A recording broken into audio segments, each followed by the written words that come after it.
the Boston Bruins have separated themselves in the Eastern Conference. You look at the standings now, and there is a huge gap between eighth place in points percentage, the Bruins at 625, the Detroit Red Wings, the next closest team, tied with Columbus at 500.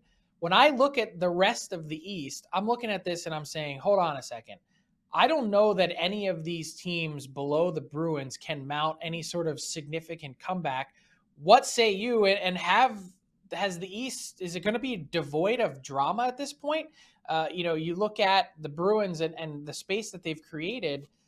You're going to need either one team that's in that top eight to epically collapse, in addition to one of those teams below them to slide up and go on a significant run. What do we have to look forward to in the East over the next 4 months? I think you're right, Frank. It really is 8 teams that are currently sitting in a playoff spot right now. I believed in Detroit, and I really thought that was a team that would probably was overachieving, but starting to become reality for them. They're not defending well enough. I mean, they're third in the league in high danger chances, and Nedeljkovic has done everything he can to keep them in the mix. I don't see anybody jumping up from that lower pack there. Aside from, I mean, the Flyers are maybe the one team I think that would have the skill to do it out of that group. I think the bigger question is, can Pittsburgh grab one of those top 3 spots in the Metropolitan? I think that's realistic. Will it matter?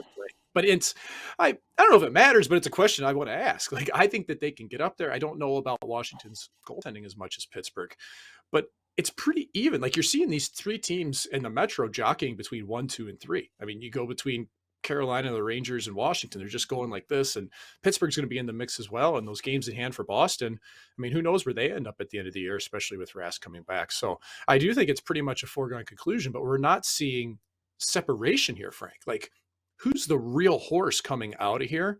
I'm not sure. Every week it seems to change, man. It's going to be really intriguing, at least within those top 8 where they slot in for playoffs.